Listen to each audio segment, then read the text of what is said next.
So 30 years ago today, December 14th, 1994, I saw Wilco for the first time. If you're watching the videos on this channel, I talk about Wilco all the time. Hugely important band in my life, at least partially responsible for what I do career-wise, where my greatest passions lie in that room down there. And I'm just going to talk a little bit about the period from when I saw them for the first time, like I mentioned 30 years ago today. That was in Somerville, Massachusetts, at a place called Johnny D's. I think it was Wilco's third show ever. I'm not positive on that. I think they played at Cicero's, if that's how you pronounce it, which is either in Chicago or St. Louis. And I think they played 7th Street Entry in Minneapolis and then played in Somerville. Again, could be wrong. There may have been more dates in the Midwest. But this, which is in the frame, I'll just show. This is a menu from that night. And it's signed by the band. The signatures are fading. See right there, thank you, John. Well, you probably can't see it. John Sturrett. I could see Ken Coomer. Tweety's up here. It's barely legible anymore. You can see it if you look up close, but on video, I'm sure it's... Oh, no, sorry, Tweety's right there. He signed this way, Jeff Tweety. And I've shared the story. A friend of a friend at college introduced me to Uncle Tupelo in, I think it was April of 1994. So this was, 7, 8 months later. This is the record. Well, Anodyne's the record that I heard first, and this is the record that I truly fell in love with. Still Feel Gone. Uncle Tupelo's second record, which came out in 1991, and just in terms of like setting the stage for the rest of my life, that record may be the most important. It was a record that sort of took my love of music to, this is what I'm going to do for the rest of my life. This is where I want to work. These are the people I want to be around. Music fans, as well as, became friends with some of the folks in the bands, managed a band in New York City for a bit. And I've worked in music my whole career. And I plan on continuing to work in music, some on my own in the future. I don't even mean in the future, like stuff I'm doing now, this channel. I have some other ideas around reissuing some records that I'm gonna work on at some point. My day job is in music and always has been. But that night, I remember it. I mean, it doesn't feel like 10 years ago, but it doesn't feel like 30 years ago. It feels like maybe 22 years ago.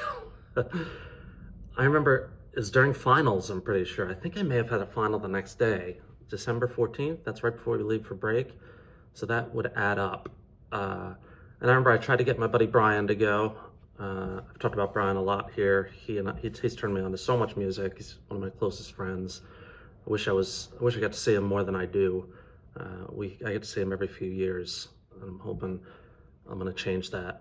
That's another thing. I've been thinking a lot about my age. I'm 51 now, just turned 51. And I'm gonna be writing about it. It's life perspective, really, at least for me at this age, given that, the severe sort of career anxiety has ebbed a little bit. And the other aspects of my life, friendships, relationships, romantic and otherwise, are really moving to the forefront in terms of importance. I have interactions with people now, and they're so meaningful. Not to say that they weren't before, but it's just, maybe some of you can relate, 50s or 60s. That just becomes a much more ever-present part of your life. And I know part of that is because I'm doing okay financially, which takes a little bit of that burden off. This is not what I expected to talk about in this video, but this is what Wilco does to me. Uh, so the point there is, seeing friends and family and trying to see more of my nieces and nephews grow up has really become a really sort of, it's in the forefront of my life. But back to Wilco. So as you guys know, this has turned into just a storytelling channel, mostly about music and life and mental health. And I'm just going to talk a little bit. This may go on for a while. I do have a lunch today. I have plenty of time. I'm going to talk about Wilco from this night when I saw them for the first time through Yankee Hotel Foxtrot. So really the Jay Bennett years and Ken Coomer years. So this night, as I said, it was I'm pretty sure it was during finals. I couldn't get anybody to go with me. I went solo. I was driving my first car, which was handed down to me from my stepmother. It was a Mazda 626. I remember I thought it was great because it had a sunroof. It was a great car. It broke down all the time. Trips from New Jersey up to Boston, numerous times I broke down and had to stay in a hotel on the highway. It's very much like a road trip time. I was smoking cigarettes. What am I talking about? And I remember this night going to the show. There's a lot, if I remember right, there's a lot of snow, and it was like I was driving really slow because the roads were really dicey. I don't remember how far Somerville is from. I was living in Brighton, maybe a half an hour, 45 minutes, maybe an hour. But I remember it took a long time. So the show, I didn't know like the Jay Farrar, I knew their names, but like I didn't know who sang which songs. And I remember I like yelled out for Whiskey Bottle, the song that Jay Farrar clearly sings, not Jeff Tweedy from Uncle Tupelo. And they didn't, it was just ignored, I think. I'm gonna guess it was like a sort of a restaurant / music hall, if I remember right. I remember I bought a Wilco t-shirt, the yellow one that just said Wilco in blue. I wish I still had it. A friend of mine still has that t-shirt. And they were incredible. Again, I think like less than 100 people. And I remember they played a couple sets, and I remember I was just like, something's inside of me is changing right now. I couldn't, music, as I've talked about, has a huge tie to my upbringing, and it just felt like I had found myself. I tried for many years to work for Tony Margarita Management, Wilco's first manager, which I think Tony Margarita managed him for a long, long time, 20 to 30 years. I think he retired just a few years ago. I used to write him quite a bit. I used to write Nonesuch when Wilco was signed to Nonesuch, try and get jobs there. David Byther, I think is his name, the guy who ran Nonesuch, and he wrote me back. I think I sent a physical letter. I don't know. But I remember the band was incredible. I remember Give Back the Key to My Heart, the song from Uncle Tupelo's Anodyne. I remember Gun. I think they opened with Gun, Uncle Tupelo's song. They played some of the songs that would come out on AM in 1995. I remember they played Listen to Her Heart by Tom Petty. That was unreal. And when they finished their set, they did the whole encore thing. And I remember I was like on the left side, like if the stage is up there, I was like left side in the back. But again, not that many people at this show. And I was just kind of like hanging, I don't know, next to a table or something. And I turned to my left, and the whole band was there, minus Jeff Tweedy. And I had this. This is another story. Lane sent me this postcard when I was going through a really rough time, and it helped me so, so much. There's a message on the back that is very, very dear to me. So at some point in the past 10 years, I put these two together in a frame.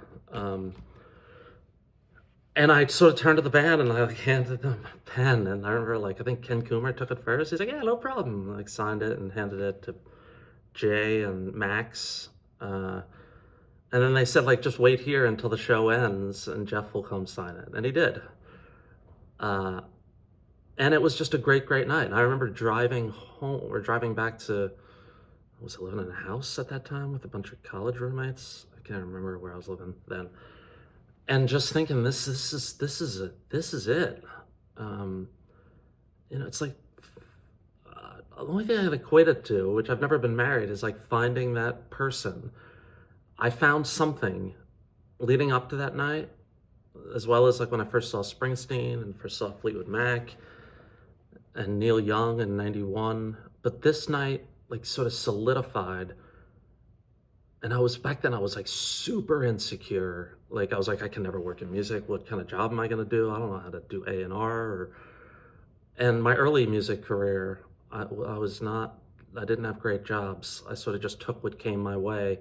And I got sort of locked into this like music licensing world, which I did not like. I didn't want to be an attorney. And I found my way out and worked in digital music and worked in music tech. And, music tech is where I work now. But I can point most of it back to this night when I saw Wilco. And subsequent to that, I now just realized I'm coming up on 12 minutes. I was going to make this up through Yankee Hotel Foxtrot. I'm going to make this a part 1 of 3, I think. The beginning, then through Foxtrot, and then maybe post Foxtrot, which that's a long one. That's like, Foxtrot really came out in 2001. We heard it in 2001. It had a proper release in 2002. So we're looking at over 20 years. In that part 3, we'll figure it out. This is going to be part 1, just how it started. And after that show, I was on a bunch of listservs. This is like the early internet days. A listserv called Postcard from Hell, which I know is still around. I believe it was started by a gentleman named Dave Dewey, who's a friend of mine. He came to the show for my brother in July. One second. And I just spent the next few years I was working hard in school, but I also partied pretty hard. But I was just going to shows at the Paradise in Boston, at the Middle East in Cambridge. Went to a bunch of shows in Providence, saw Sunvolt in Providence. But that Wilco show, December 14th, 1994, was a transformative 2 hours, 90 minutes in my life. I can still remember how I felt and how I got back. And like my buddy Brian, I always talk about, I remember just telling him, like, this is it. And I remember we went to Midnight Madness. Remember when we used to have that? It was Tuesday nights. Was it Monday night or Monday night into Tuesday morning? Yeah, I think so. When albums would go on sale and you could go to like Tower Records and get it right when it was released at like 12:01 a.m. That's fitting because the record I'm talking about is a.m. This is Wilco's first record, which most think is like a continuation of Uncle Tupelo, and in many respects feels like it. But after this, obviously, Jeff Tweedy branched out and became the incredibly. He was always gifted, but just left a huge mark on American music and world music around the world. And I remember I had to get, like, Brian and we just started going that summer of '95. I think it's my profile picture on this channel is when I saw Wilco at the Paradise in Boston. I saw them back-to-back nights. I saw them in New York City at Tramps. I think it was back-to-back nights. And then drove up the next morning in the same Mazda 626 to see Wilco at the Paradise in Boston. And that's where I met Jeff Tweedy for the first time. I've talked to him a few times. I've shared, he did a tribute to Elaine after he passed away on his Instagram show, The Tweedy Show. He played Please Tell My Brother, which I don't know if I can ever listen to that song again because it holds such a dear place for me. not long after Lane passed. The Tweety thing was there, a lot of comfort for myself and a lot of Lane's friends and family. And I reached out to Jeff's wife, Sue Miller, and asked if she could play this, if she had heard about what happened to Lane, because it was a story in Chicago when he was missing and then ultimately found.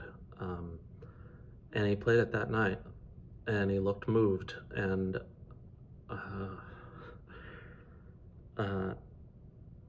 so I'm still on just part one, but I will just say this version of Wilco, Jeff Tweedy, Jay Bennett, John Sturrett, Ken Coomer, and Max Johnston, had an enormous impact on my life.